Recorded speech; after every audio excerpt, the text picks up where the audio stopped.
안녕하세요. 책 읽어주는 남자 채널 북스입니다. 오늘 소개해드릴 책은 욕망이라는 이름의 전차라는 제목의 책이고요. 저자는 테네시 윌리엄스, 출판은 민음사입니다. 종종 사람들은 인생을 망망대해에 떠있는 외로운 섬으로 비유하기도 합니다. 개인적으로는 참 와닿는 비유다라고 생각을 합니다. 물론 인간은 가족을 이루고 또 사회를 이루면서 함께 살아가는 존재이기는 하지만 궁극적으로 인생의 최소 구성 단위는 물론 개인입니다. 결국 자신의 인생은 스스로 헤쳐나가야만 하는 것입니다.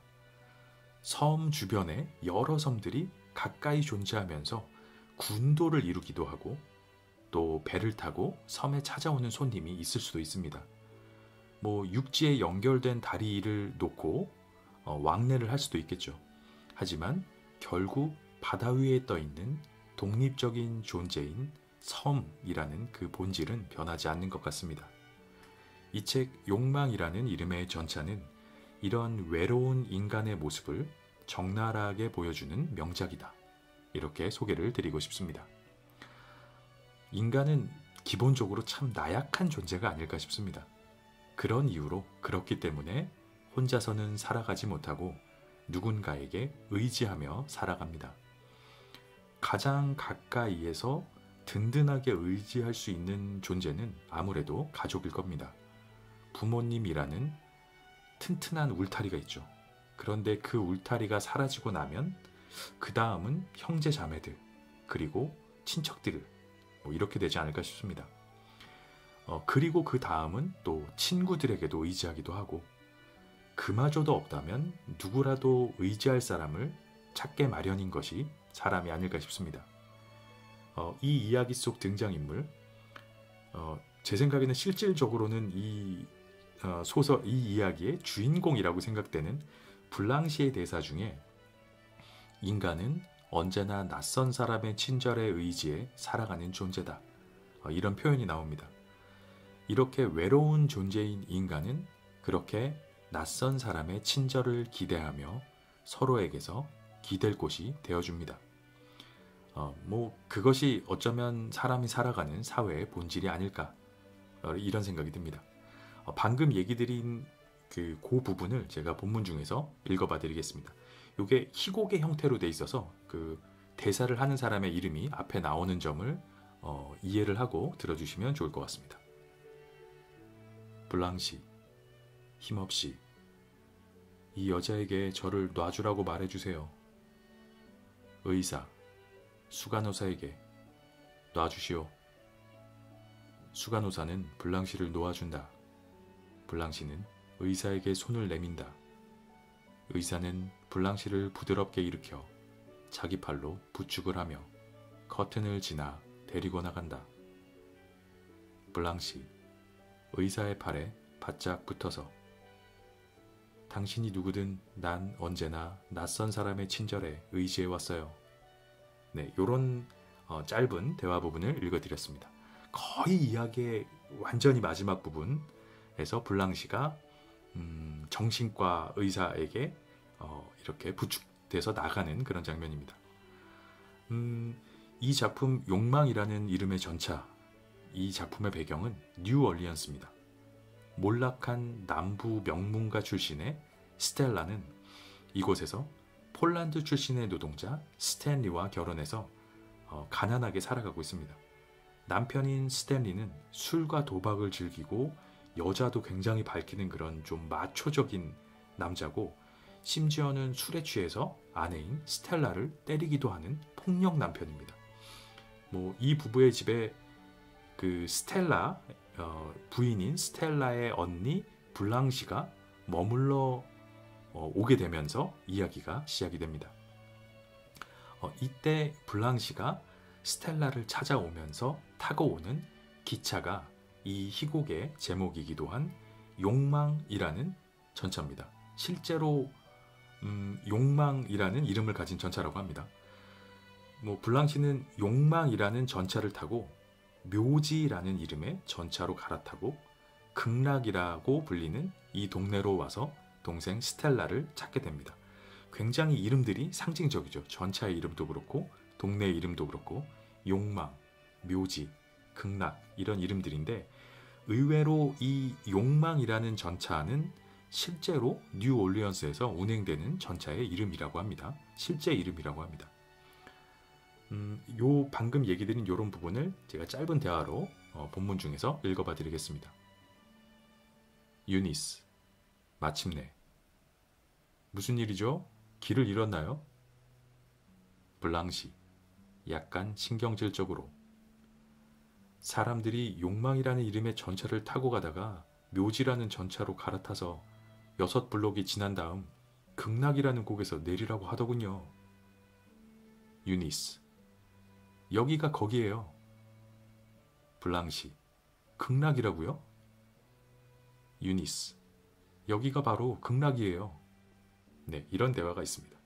그 등장인물도 이런 이름이 말이 되나라고 생각했던 것 같고 실제로 도착해서 본 극락이라는 동네는 굉장히 어렵고 빈민가이기 때문에 이름하고 좀 어울리지 않는 동네였던 거죠.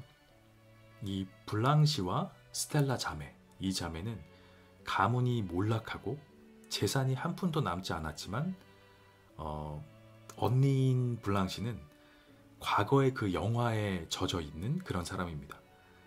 그리고 스텔라의 남편 스탠리와 사사건건 충돌을 하게 되는데 그 스탠리 남편은 굉장히 직설적이고 또 본능적인 욕구가 강렬한 그런 마초 같은 남자이기 때문에 계속 그런 그 충돌과 갈등이 일어납니다.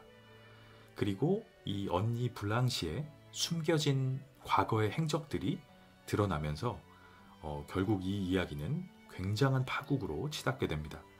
거의 뭐 막장 드라마 수준의 난리법석이 일어나게 됩니다.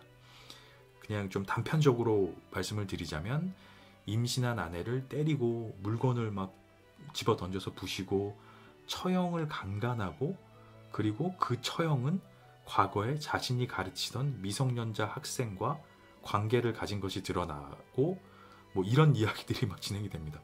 뭐 막장도 아주 이런 막장이 없다 싶을 정도의 이야기들이 아주 빠른 속도로 전개가 됩니다.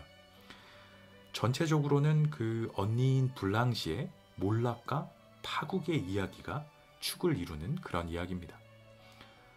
이 막장 같은 실제 같지 않은 정말 막장 드라마 같은 이야기가 사실은 상당 부분 저자 자신의 가정사에서 영감을 받은 것이라고 하니까 더욱더 놀라운 사실입니다.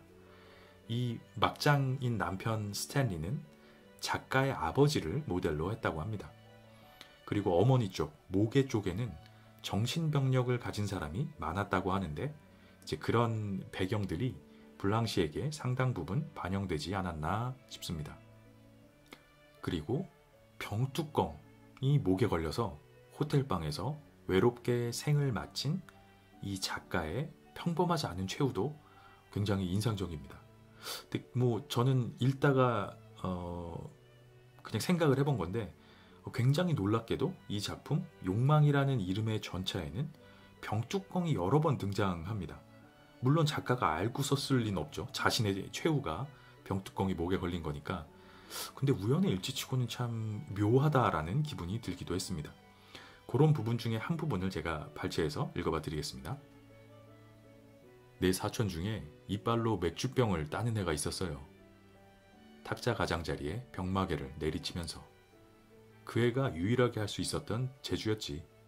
바로 인간 병따개였다고. 그런데 한 번은 결혼식 피로연에서 앞니를 부러뜨리고 만 거야. 그리고 나서는 너무 창피해서 사람들만 모이면 슬그머니 집을 빠져나가더라고. 네, 이런 부분이 있습니다. 그 남편 스탠리가 하는 이야기인데 병뚜껑을 따는 이빨로 병을 따는 뭐 병따개 얘기가 나오는데 이런 것들이 실제로 작가 주변에서 자기가 많이 보아왔던 것이고 자기 자신도 이러다가 목에 걸려서 그 최후를 맞이하게 된 것인가 뭐 이런 생각도 해보게 됩니다. 참 뭐 묘한 우연의 일치일 수 있다라는 생각이 들었고요. 이 극작품은 작품으로서도 퓰리처상을 수상하고 아주 큰 성공을 거두고 하였지만 또 영화로도 만들어져서 역시 굉장히 큰 인기를 끌었다고 합니다. 이 영화는 무려 1957년 개봉작입니다. 굉장히 오래전 영화죠. 그런데 주연을 맡은 배우들이 아주 쟁쟁합니다. 이 언니인 블랑시 역할에는 바람과 함께 사라지다라는 영화로 더 유명해진 비비안 리가 분했고요. 남편인 스탠리 역으로는 말론 브란도가 분했습니다. 이 젊은 말론 브란도의 모습을 보고 싶으신 분이 계시다면 유튜브에 이 영화가 공개가 되어 있으니까 찾아보시는 것도 재미있을 것 같다라는 생각이 듭니다. 욕망이라는 이름의 전차라고 치면 영화가 검색이 바로 되더라고요. 개인적으로는 이 작품의 분위기를 아주 잘 살려낸, 굉장히 잘 살려낸 인상적인 영화였다라고 생각이 됩니다. 저도 유튜브에서 한번 검색을 해서 찾아봤는데 풀로 다 전체 영화가 공개가 되어 있습니다. 이 언니인 블랑시가 한 말 중에 죽음의 반대는 욕망이라는 표현이 있는데 이 작품 전체의 분위기를 아주 잘 드러내는 그런 말이 아닌가 생각해 봅니다. 욕망으로 가득 차서 생동감 있게 살아가는 스탠리와 그리고 죽음으로 몰락해 내려가는 그런 느낌의 블랑시가 아주 대조적으로 그려지고 있는 그런 작품입니다. 인간 사회의 단면들을 극적으로 보여주고 있다, 이런 생각도 듭니다. 개인적으로는 아주 오랫동안 사라지지 않을 아주 강한 인상을 남긴 작품이었고요. 꼭 한번 읽어보시기를 추천드리는 그런 작품입니다. 욕망이라는 이름의 전차, 테네시 윌리엄스 지음. 1장. 뉴올리언스시의 극락이라고 불리는 거리 모퉁이에 있는 2층짜리 건물 외부. 이 거리는 LNN 철도와 강 사이에 있다. 빈민구역이지만 미국 다른 도시의 비슷한 지역과는 달리 자유분방한 매력이 있다. 집들은 낡아빠진 외부 계단과 발코니, 묘하게 장식된 박곡병으로 되어 있는데 비바람으로 하얀 건물들이 회색으로 변했다. 이 건물은 위층과 아래층 두 가구로 되어 있다. 두 집의 출입구가 빛바랜 흰색 계단으로 이어져 있다. 5월 초 어둠이 깃드는 초저녁, 흐릿한 흰색 건물 주위의 하늘은 유달리 부드러운 청색으로 거의 청록색에 가깝다. 이 빛깔은 이곳의 서정성을 드리우며 퇴락한 분위기를 기품 있게 희석한다. 강가 창고에서 희미하게 풍겨오는 바나나, 커피향과 함께 그너머 갈색 강물의 훈기를 느낄 수 있을 것 같다. 길모퉁이 술집에서 흑인 악사가 연주하는 음악에서도 이와 비슷한 분위기가 풍긴다. 뉴올리언스시의 이 지역에서는 길 모퉁이를 돌거나 길 따라 몇 집만 지나도 흑인들이 신들린 솜씨로 연주하는 금속성 피아노 소리를 들을 수 있다. 이 블루 피아노라는 곡은 이곳의 삶의 정신을 드러낸다. 백인 여자와 흑인 여자가 건물 계단에 앉아서 바람을 쐬고 있다. 백인 여자는 2층에 사는 유니스이며 흑인은 이웃 사람이다. 뉴올리언스는 여러 인종이 모여 사는 도시이기 때문에 구시가에서는 다양한 인종들이 비교적 원만하게 교류한다. 블루 피아노 연주 너머로 거리를 지나는 사람들의 목소리가 들린다. 스탠리 코알스키와 미치, 두 남자가 모퉁이를 돌아 나온다. 28에서 30살 정도의 나이로 청색 진 작업복을 아무렇게나 걸치고 있다. 스탠리는 손에 볼링복 상의와 정육점에서 산 핏물이 밴 구러미를 들고 있다. 둘은 층계 아래에서 멈춘다. 스탠리, 소리를 지르며 이봐 거기 스텔라 여보. 스텔라가 1층 층계참으로 나온다. 25살 정도 되어 보이며 품이 있는 여성이다. 성장 배경이 남편과는 확연히 다르다. 스텔라, 부드럽게. 그렇게 소리치지 마요. 안녕하세요, 미치. 스탠리, 받아. 스텔라, 뭘? 스탠리, 고기. 스탠리가 꾸러미를 스텔라에게 던진다. 스텔라는 소리 지르며 반항하다가 결국 꾸러미를 받고는 곧 숨 넘어가게 웃는다. 스탠리와 미치는 벌써 모퉁이를 돌아간 뒤다. 스텔라, 뒤에서 스탠리를 부른다. 스탠리, 어디 가는 거야? 스탠리, 볼링 치러. 스텔라, 가서 구경해도 돼?